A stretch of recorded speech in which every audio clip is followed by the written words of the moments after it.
Well, Insania was complaining about the fact that he couldn't get his hands on the Enigma, and it seems that trend is going to continue here as 33 takes it away from him. Can't even get it from his own team. No. Feels bad, man. But he got his Oracle. That's even better. That's is it? True thingy.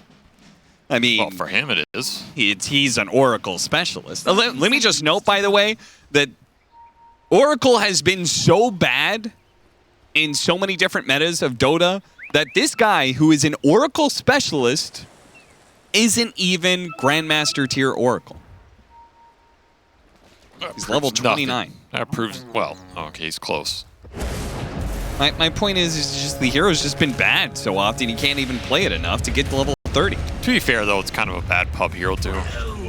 That's true. It's a better competitive hero than pub hero, because you can pick it later. Like, it's been picked here, you got a 5th in a great Oracle game. This is just a damn good Oracle game. You are amazing against all 4 of the spellcasters, and you're honestly not even that bad versus Sven, because in the world where Sven is a physical hero goes in and try and burst your core and you just throw the false promise on him, it's usually enough to heal the hero or save him, and in worst case scenario, you wasted a lot of Sven's time, and you wasted his initial jump, so I feel like that matchup's not even bad.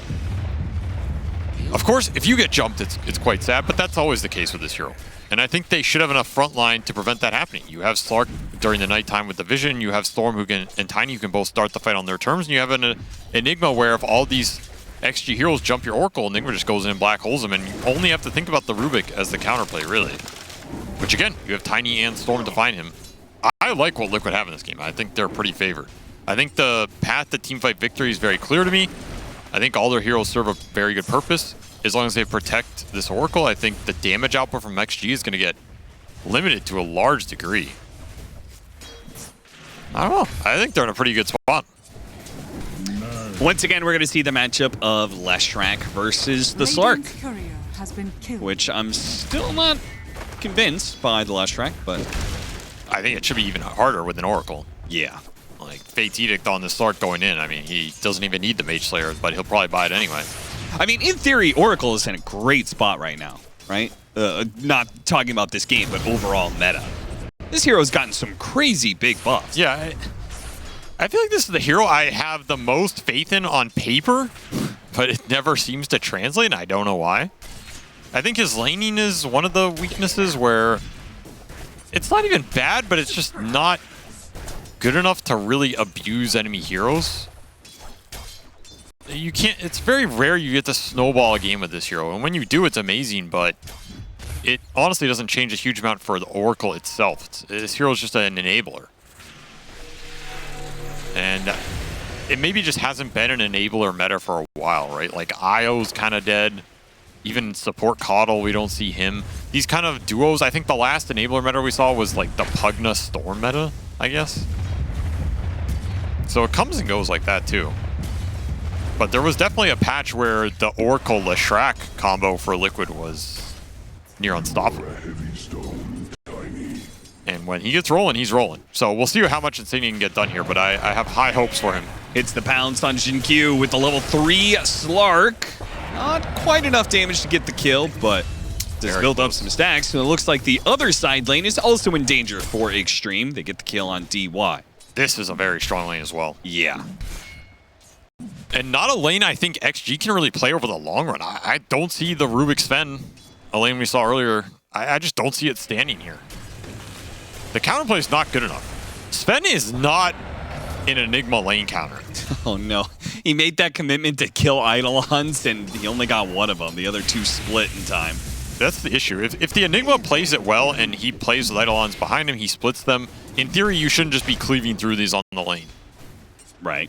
It's more an answer in the fight if you can, jump Enigma, burst him. But honestly, I think this matchup is generally good for Enigma. And if 33 gets farmed in this game, I think last game he was very farmed on the Doom. He got to play his style, but that Doom AM matchup is tough. Even when you get to Ags, it was not easy at all with the amount of long-range poke that XG lineup had. This game, again, it's more straightforward, right? If the Rubik gets taken out by the Storm or the Tiny, the black hole's pretty free. There's some like lasso pulverized shenanigans or whatever, but if he goes in, he black holes Ame for half the duration even in a BKB, I feel like that's good enough. He just gave up a lot of Eidolon. Yeah, he did. That was not the micro I was talking about, though. What was kind of That was the interesting, freebie. though, is that they were getting the Eidolons, but Boxy was getting every single deny on the creep wave. I mean, Eidolons are So- worth a decent amount of gold. They're not insignificant. Yeah. Same goes for experience, right? It's just like, if you're making that trade-off 1-for-1, then it's kind of fine, right? They get an Eidolon, but they get denied a creep. It's okay. It will not reflect in the CS. It'll reflect in the net worth over, 7-8 minutes or something. That's where you're going to hope to beat Ame out. And of course, the end goal of this lane is you just kick the Sven out. And it feeds 3 more. Another 19 gold apiece. Is Ame dead here is the question. Cuts through the trees, slams him once. Can't get him a second time, though. Man, this is rough, though. What do you do to get back in this lane and stay on it?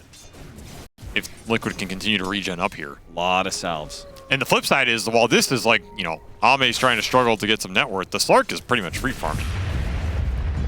Because he just has Oracle behind him. Dissuades every aggro attempt. You are never going to dive Mickey here. It's pretty hard to out-regen trade him. He even bought a Bracer for a little extra. Especially once you get to level 4, right? Then you can Fate's Edict the Slark, and he could just fight the Primal Beast whenever he's getting trampled. He won't take any magic damage, and he's no longer disarmed by a friendly Fate's Edict. Get to walk to base.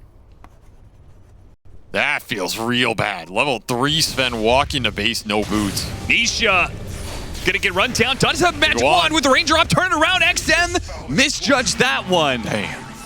Too Get baited. much regen. A sick bait. XM not reading the items properly.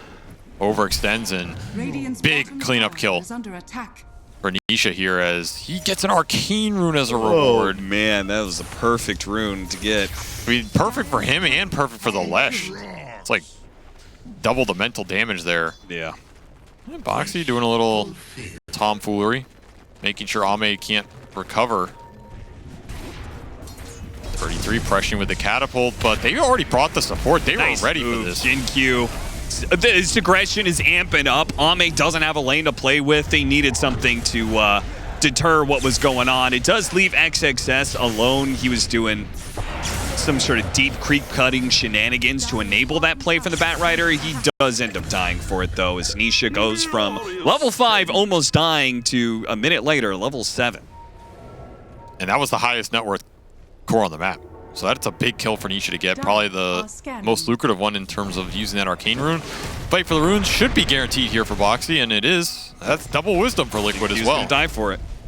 That's- Double wisdom rune plus a kill. They're getting a lot out of this early game.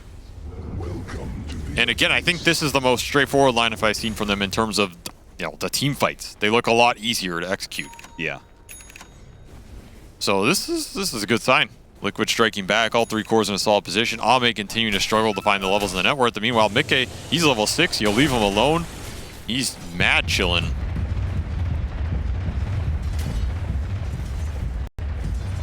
Time to play through Storm. If I'm Liquid, I'm going through Nisha. I'm getting him power runes. I'm enabling him, and I think ideally bringing him to this Enigma lane at some point. Like, just kill these supports who are lingering, right? The fact UI is sitting here is... Do not want to let this happen. Yeah. Especially when you have an offlaner that can take the tower guaranteed off of one gank. Right? And XG are going to try and respond like they did previously. That's true. Because that's the point that they can bring the heroes to. Bait the extension, outnumber you, and then suddenly get these turnarounds. So you just bring the numbers there yourself. You prevent these turnaround opportunities. Radiant's middle tower is under attack. I'm going to look for a little jungle invasion. Did not end up getting that rune, however. Yeah, maybe just look for the bigger prize. XXS again.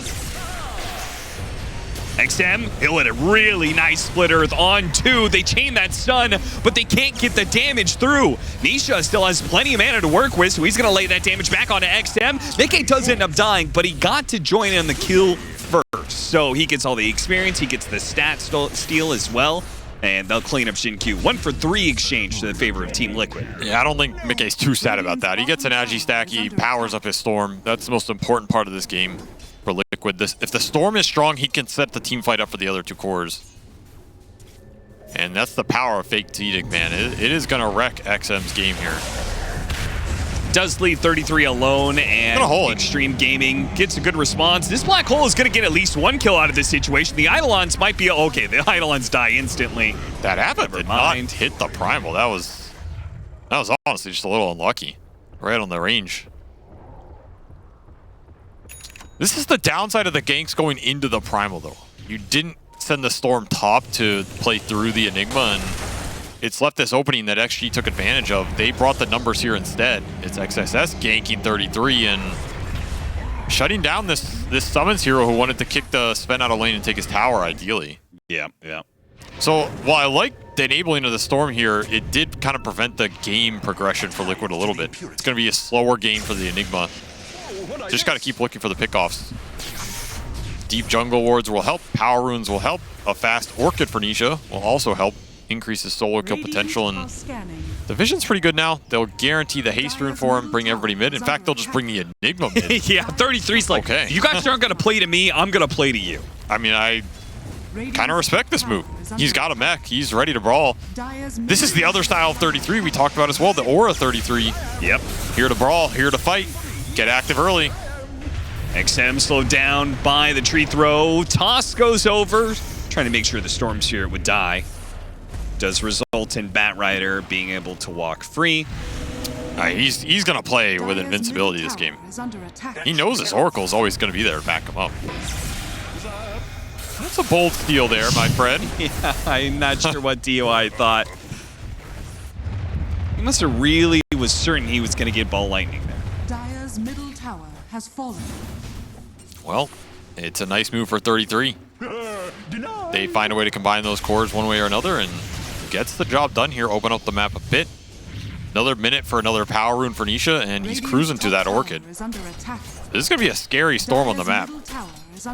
Not a lot that XG have to really defend their lane shovers. I don't know how else to phrase it. You know, if this Lesh wants to push a lane, if this Bat wants to push a lane, then the Storm jumps them. Are you just sitting behind them with other heroes? Are you sitting behind them with a Rubik, or the Primal also wants to farm?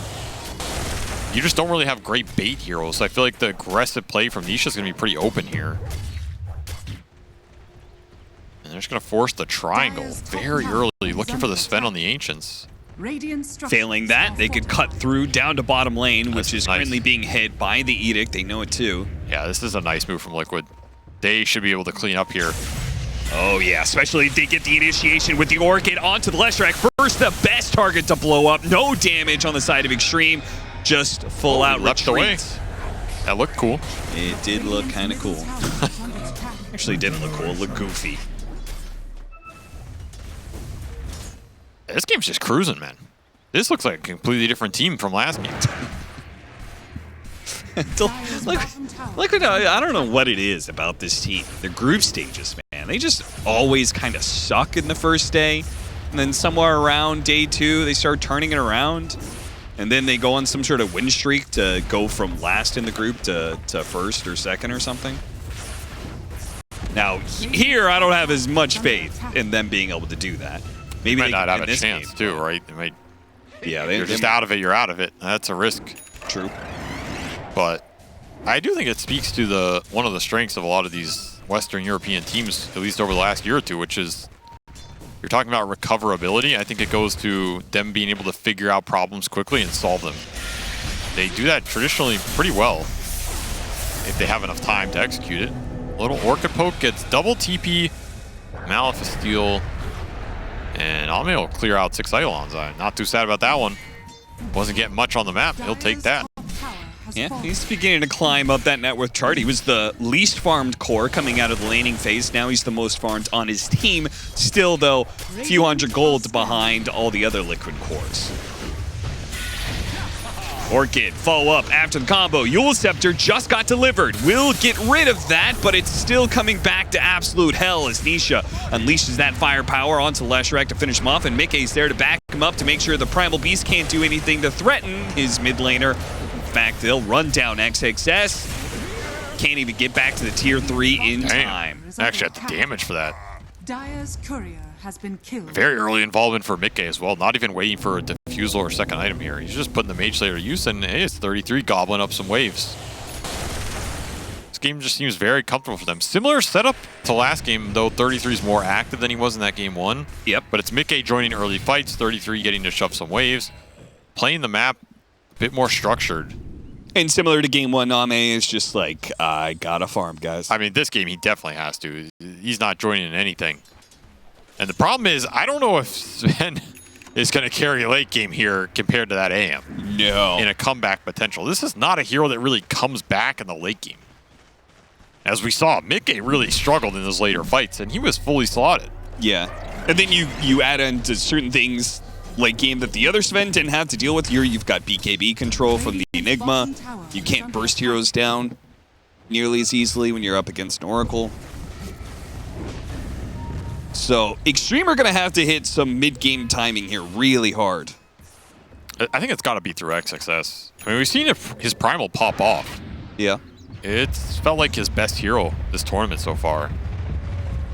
Maybe he can get something going with it in terms of the team fight and the damage. Dire are scanning. But DD Orchid Nisha is king of the map right now, and he's hunting. Smoke on smoke. They see that smoke get used. Yeah, they're just going to break it here. Ward, but the preemptive trap set up by Liquid. A little bit too grouped up. Can't immediately get anything off of that one. Lasso jump in. Does manage to get the grab. They're going all in for the Oracle, but he got a Fate's Edict off on himself, so all the damage from the Primal Beast is for naught. Now Nisha has just enough mana to be able to zip away. They give him the False Promise just to make sure he's going to be good. He has double damage too, so it's dangerous to fight him in this period of time. Even the physical damage is beginning to overwhelm Ame as he tries to make his way back. Interrupted. XM hits the Split Earth, but it's not good enough. Mika has hit the pounce and brought down Ame, while the rest of the team deals with XM. Now the jump forward. Toss in, 33, hits the Malphite to try and chase down XXS. He has the black hole. He's thinking about it. But he holds on to it for now. Mickey sees an opportunity to catch the Bat Rider as the charge back in. Now, Dre, oh, okay. All right, just clean up the entire team. DY's going to run in here. For what reason, I have no clue. He stole black hole. He did. He'll get to use it in the grave as all 5 get wiped. That was, I don't want to say that was a desperation fight for XG, but that was one that they had to get going their way because they just committed so much for it. A Rubik buyback, they were trying to bait the black hole, but 33 was extremely patient for it.